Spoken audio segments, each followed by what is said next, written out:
Namaskar, I'm Vastu Consultant Riddhi Behel, and today's topic is what are the things you need to keep in mind while selecting a plot. A lot of people have lot of confusion related to this topic. So देखिए, जो सबसे पहली चीज़ है जो आपको ध्यान में रखनी है while you're choosing a plot is the shape of the plot. The shape has to be regular. What do I mean by the word regular? Regular से मतलब है कि या तो स्क्वायर हो या रेक्टेंगुलर हो, स्क्वायर भी चल सकती है, but something like a triangle या समथिंग लाइक अ जिगजैग या ऐसी प्रॉपर्टी या ऐसा प्लॉट जिसमें कॉर्नर्स या एजेस बहुत ज़्यादा हो। देखिए, एजेस जो है वो रिप्रेजेंट करते हैं फायर एलिमेंट को। What is vastu? Vastu is basically aligning the plot with the 5 elements. I'm sure you all know the 5 elements. They are water, air, fire, earth and sky.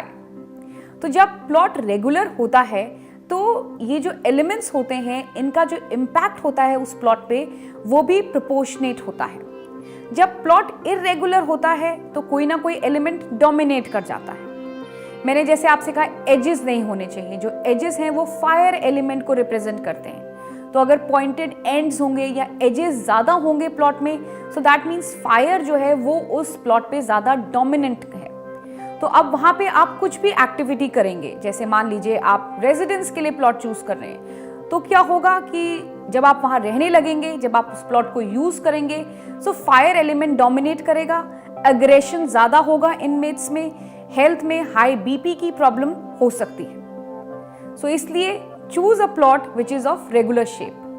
Now comes a very big question that I have a plot जो कि irregular shape का है, तो उस case में क्या करें? So देखिए, there are simple and doable remedies जिससे कि प्लॉट की जो शेप है उसको रेगुलर किया जा सकता है। For that you need to consult somebody who knows vastu. Second point is the surroundings of the plot. Surroundings also play a very important role. The classic books of Vastu like Matam and Vishwakarma Prakash, they talk about कि surrounding कैसी होनी चाहिए. In these books it is mentioned that the plot that you are using should not have a crematorium. पास में शमशान घाट नहीं होना चाहिए। Road है तो कितनी दूर पे रोड होनी चाहिए, पीछे या आगे क्या है प्लॉट के, अगर वाटर बॉडी है तो वो किस डायरेक्शन में है। Having a water body around your plot is not at all bad, but it should be in the right direction. So having a water body in the south is a complete no. If there is a water body, it should be in the north. It will do very good to you. कोई पहाड़ी या कोई hill top तो नहीं है आपके plot के आसपास? अगर ऐसा है तो वो साउथ डायरेक्शन की तरफ होगा तो बेटर होगा। So these are the things you need to keep in mind. Third thing, that is the height.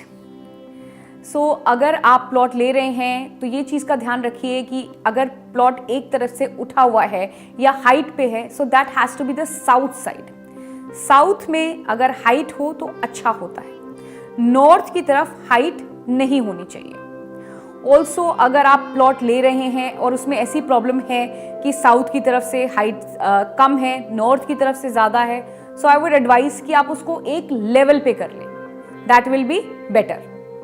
So these are the few points which are important but easy. So do follow these points and make your plot a Vastu compliant plot. Thank you.